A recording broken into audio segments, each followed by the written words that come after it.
नमस्कार, स्वागत है आपका। आप देख रहे हैं अपना बिहार। मैं हूं आपके साथ सुमित झा। जेडीयू सांसद हरिवंश लगातार दूसरी बार राज्यसभा के उपसभापति चुने गए हैं। राज्यसभा में ध्वनि मत से हरिवंश को उपसभापति चुना गया। उपसभापति पद के लिए हरिवंश का मुकाबला विपक्ष के उम्मीदवार मनोज झा से था। प्रधानमंत्री नरेंद्र मोदी ने कहा कि हरिवंश जी का जितना सम्मान मैं करता हूं, सदन का हर सदस्य उनका उतना ही सम्मान करता है। उन्होंने यह सम्मान कमाया है। संसद में उनकी निष्पक्ष भूमिका लोकतंत्र को मजबूत करती है। पीएम ने हरिवंश को शानदार अंपायर भी बताया। अपने संबोधन में कहा था, मुझे भरोसा है कि जैसे हरि सबके होते हैं, वैसे ही सदन के हरि भी पक्ष विपक्ष सबके रहेंगे। सदन के हमारे हरिवंश जी इस पार और उस पार सबके ही समान रूप से रहे। कोई भेदभाव नहीं, कोई पक्ष विपक्ष नहीं। मैंने ये भी कहा था कि सदन के इस मैदान में खिलाड़ियों से ज्यादा अंपायर परेशान रहते हैं। नियमों में खेलने के लिए सांसदों को मजबूर करना बहुत चुनौतीपूर्ण कार्य है। मुझे तो भरोसा था कि एम्पायरिंग अच्छी करेंगे, लेकिन जो लोग हरिवंश जी से अपरिचित थे, हरिवंश जी ने अपनी निर्णायक शक्ति, अपने फैसलों से उन सबका भी भरोसा जीत लिया। सभापति महोदय, हरिवंश जी ने अपने दायित्व को कितनी सफलता से पूरा किया है, ये 2 साल इसके गवाह हैं। सदन में जिस गहराई से बड़े बड़े विधेयकों पर पूरी चर्चा कराई, उतनी ही तेजी से बिल पास कराने के लिए हरिवंश जी कई घंटों तक लगातार बैठे रहे। जेपी और कर्पूरी ठाकुर की धरती से, बापू के चंपारण की धरती से, जब कोई लोकतंत्र का साधक आगे आकर जिम्मेदारियों को संभालता है तो ऐसा ही होता है जैसा हरिवंश जी ने करके दिखाया है।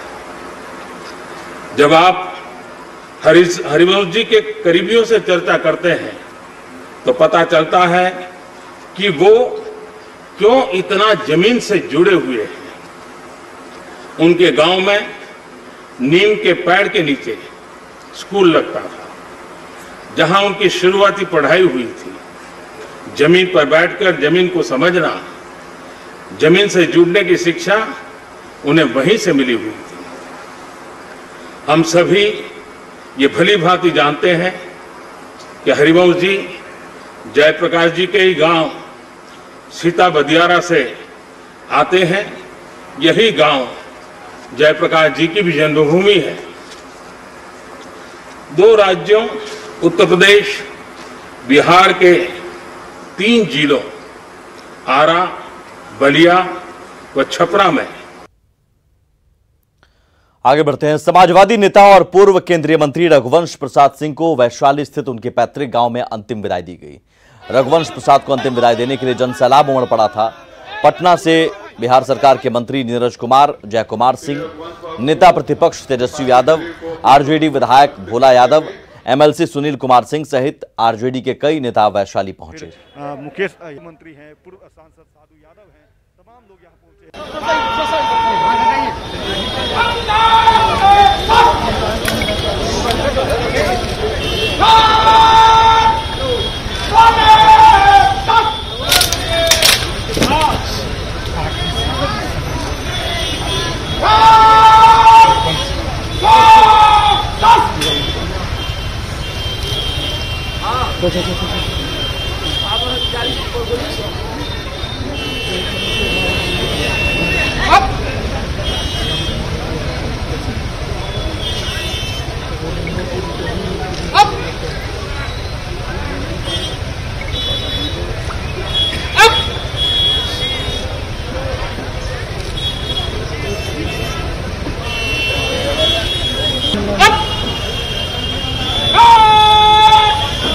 Swami!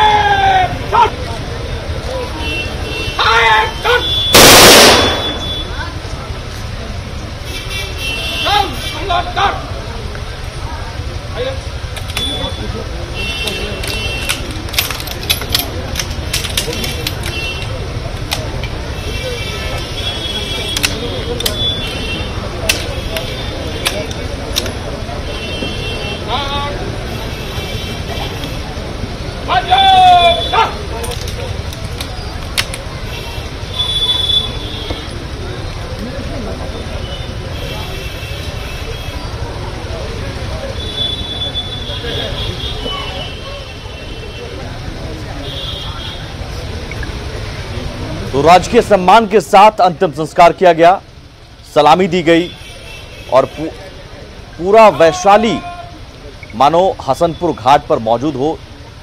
जरूर ये कोरोना काल है, लेकिन इस समय में भी लोगों का हुजूम आप देख सकते हैं। लोग नम आंखों से अंतिम विदाई देने अपने नेता को पहुंचे थे और भारी भीड़ उमड़ पड़ी शव यात्रा में। सभी की आंखों में आंसू थे, सभी की आंखें नम थी। अचानक से ऐसे इतनी जल्दबाजी में हुआ, हम लोगों को तो विश्वास नहीं हो रहा कि रघुवंश बाबू हमारे बीच में नहीं है। हम लोग सब लोग मर्माहत थे इस खबर को सुनकर के, और एक बड़े मजबूत स्तंभ के रूप में राष्ट्रीय जनता दल के वो थे। जब लेकिन अब नहीं, 3 शब्द नहीं, उनके 32 वर्ष की तपस्या का जो अंतिम वाक्यांश है वो आईना की तरह साफ है और नई पीढ़ी पर उनकी जिम्मेवारी जो उन्होंने सौंपा है, वो जिम्मेवारी का अनुपालन हम कर पाएं, यही हम लोग का दायित्व है। देखिए, रघुवंश बाबू एक पार्टी से बंधे हुए नहीं। रघुवंश बाबू की चाहे जो भी दल रहा हो, सब में उनके एक भारी प्रशंसक रहे थे। और हम हमेशा कहते थे कि जिनको स्वच्छ राजनीति और बेबाकी की बात बोलना होगा, उसकी प्रेरणा का स्रोत रघुवंश बाबू ही हो सकते हैं, दूसरा कोई नहीं हो सकता है। अभी आप इतने बड़े कद के उठे, समाजवाद धारा का इतनी बड़ा स्तंभ जो आज शून्य सा दिख रहा है, निकट भविष्य में मैं नहीं समझता हूं कि इसको पूरा किया जा सकता। तो समाजवाद के पुरोधा और कद्दावर नेता रघुवंश प्रसाद सिंह के निधन के बाद उनकी चिता की आग अभी ठंडी भी नहीं हुई है कि उस आग पर सियासतदान बेशर्मी से सियासी रोटियां सेकने में लगे हैं। इनमें खुद को रघुवंश बाबू का अपना बताने वाले भी हैं और विरोधी भी। मौत से पहले लिखी चिट्ठी पर आरजेडी सवाल उठा रहा है। सवाल है कि आखिर क्यों?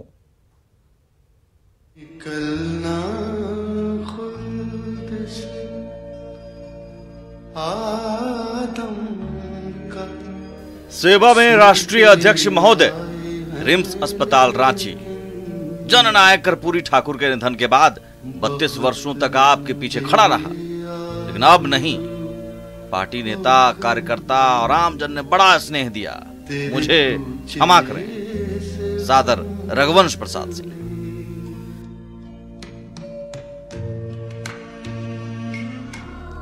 निधन से 3 दिन पहले लिखी रघुवंश बाबू की यही वो पहली चिट्ठी है जिसमें लिखे 38 शब्दों से उन्होंने लालू यादव से 32 साल पुराना नाता तोड़ने का ऐलान कर दिया। लेकिन उनके निधन के बाद उनकी पार्टी के नेता उनके लिखे एक एक शब्द को झूठ और षड्यंत्र करार दे रहे हैं। ये जांच का विषय है और ये आप भी जानते हैं कि जो आदमी आईसीयू में रहेगा वो लेटर नहीं लिखेगा।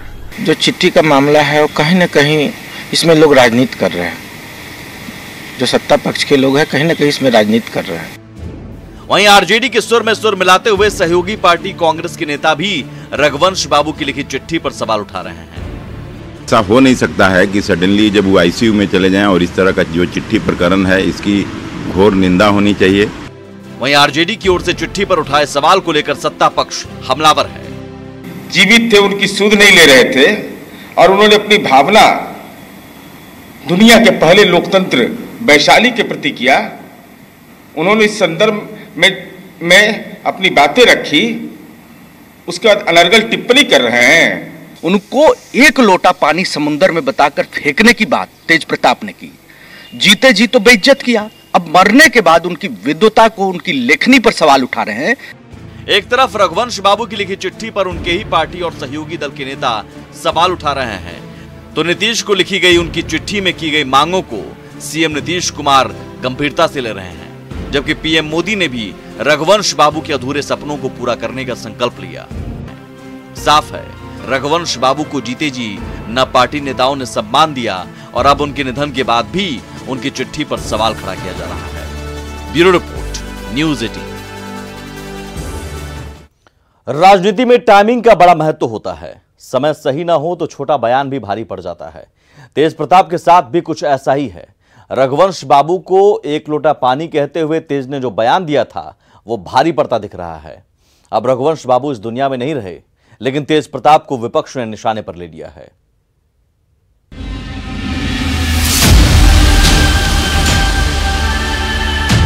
पार्टी है, पार्टी समुंदर होता है। एक लोटा जल निकाल करके बाहर कर देगा तो पानी खत्म नहीं होता। सुना आपने, यही वो बयान है जिसके बाद सियासी बवाल मचा था। रघुवंश प्रसाद सिंह को लेकर तेज प्रताप ने ये बयान दिया था, जिसके बाद रघुवंश प्रसाद सिंह की नाराजगी बढ़ गई थी। रविवार को रघुवंश बाबू दुनिया से रुखसत हो गए, लेकिन उनके लिए जो तेज ने बयान दिया था उस पर आरोप प्रत्यारोप का दौर जारी है। ऊपर से जब तेज प्रताप रघुवंश प्रसाद सिंह को श्रद्धांजलि देने नहीं पहुंचे, जेडीयू से लेकर पूर्व सहयोगी जीतन राम मांझी तक ने सवाल उठाए हैं। रघुवंश मतलब राम होता है। राम जी का एक बाण काफी था समुद्र को सुखा देने के लिए, जिसमें समुद्र दहल गया था। आज तो रघुवंश जी चिता पर हैं। आप तो ये भी नहीं हुआ आपसे कि कम से कम अंतिम संस्कार में जाके शामिल हो जाइए। अब बात करते हैं ट्विटर और फेसबुक की। दोनों बेटों में से एक बेटा नहीं गया। बाप वहां हुटफार में रो रहा है कि अंतिम संस्कार में शामिल हो जाए वैशाली जाके। ये भी नहीं हुआ। शिष्टाचार का मामला है, संस्कार का मामला है। राजनीति में ये कहीं भी कोई किसी का परमानेंट दोस्त नहीं होता है, दुश्मन नहीं होता है। और जहाँ तक गया हुआ आदमी है जो दुनिया से निकल गए, वो किसी का दोस्त और दुश्मन नहीं होता है। उसके प्रति सम्मान व्यक्त करना चाहिए। सियासी हलके में तेज प्रताप के व्यवहार को लेकर बवाल है। श्रद्धांजलि नहीं देने को लेकर सवाल है। तेज प्रताप एयरपोर्ट नहीं गए, न विधानसभा गए और न ही उनके घर पहुंचे। लेकिन जब वैशाली में अंतिम संस्कार की तैयारी चल रही थी, तब अपने सरकारी आवास पर रघुवंश बाबू के चित्र पर तेज प्रताप माल्यार्पण कर रहे थे। तेज प्रताप का ये व्यवहार विरोधियों के लिए भले ही सही नहीं हो, लेकिन कांग्रेस उनके बचाव में जरूर उतरी है।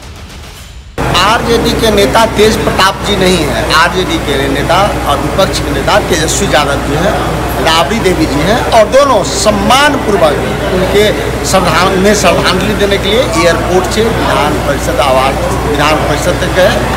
लगभग 5 दशक तक सार्वजनिक जीवन में रहने वाले रघुवंश बाबू अब इस दुनिया में नहीं है, लेकिन सियासत तो सियासत है, जिसमें किसी को चांद चमकता नजर आता है तो किसी को चांद में दाग नजर आता है। रघुवंश बाबू में किसको क्या नजर आया वो खुद जाने, लेकिन इसका असर आने वाले चुनाव में क्या होगा, इसका इंतजार करना होगा। हालांकि इतना तो तय है कि तेज प्रताप लोटा के बयान पर लपेटे में आ चुके हैं। न्यूज 18 के लिए पटना से आनंद अमृतराज और रवि एस नारायण के साथ संजय की रिपोर्ट। आगे बढ़ते हैं। प्रधानमंत्री नरेंद्र मोदी कल बिहार को सौगात की तीसरी किश्त देंगे। शहरी क्षेत्र से जुड़ी 7 परियोजनाओं का उद्घाटन और शिलान्यास वर्चुअल माध्यम से किया जाएगा। इनमें से 4 परियोजनाएं जल आपूर्ति से संबंधित हैं। उद्घाटन और शिलान्यास वर्चुअल माध्यम से किया जाएगा। सौगात की ये तीसरी किश्त होगी प्रधानमंत्री नरेंद्र मोदी की तरफ से। और इस वर्चुअल उद्घाटन और शिलान्यास कार्यक्रम में सीएम नीतीश भी मौजूद रहेंगे। इसमें 4 प्रोजेक्ट जल आपूर्ति से संबंधित हैं, 2 सीवरेज ट्रीटमेंट और 1 परियोजना रिवर फ्रंट डेवलपमेंट से जुड़ी हुई है। 7 परियोजनाओं की लागत 541 करोड़ रुपए आएगी। बिहार के नगर विकास और आवास विभाग से जुड़ा हुआ है प्रोजेक्ट। वुडको इस पर काम कर रहा है। पटना के बेऊर में बनाए गए सीवरेज ट्रीटमेंट प्लांट का भी उद्घाटन करेंगे। पटना के करमली चक्का सीवरेज ट्रीटमेंट प्लांट का भी उद्घाटन करेंगे। वहीं सिवान और छपरा में जलापूर्ति योजनाओं का भी लोकार्पण किया जाएगा।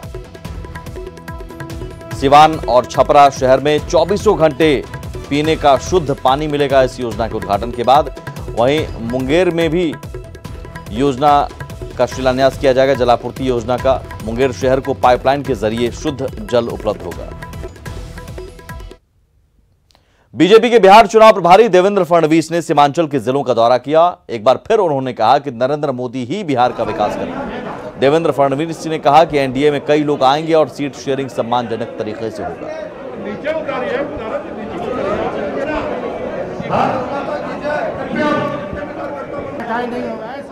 बिहार का भविष्य बना सकता है। एक तरफ मोदी जी जैसे नेता है जो बिहार के लिए अलग अलग प्रकार से मदद कर रहे हैं, और उनके साथ साथ यहाँ की सरकार, ये बिल्कुल एक ऐसा कॉम्बिनेशन है कि जो बहुत तेजी के साथ बिहार को आगे ले जाएगा। सम्मान के साथ सीट शेयरिंग होगी, सभी को साथ में लेकर सीट शेयरिंग होगी। सीट शेयरिंग पर एनडीए में कोई विवाद नहीं होगा। मैं और अब देख लेते हैं चुनावी हलचल की 20 बड़ी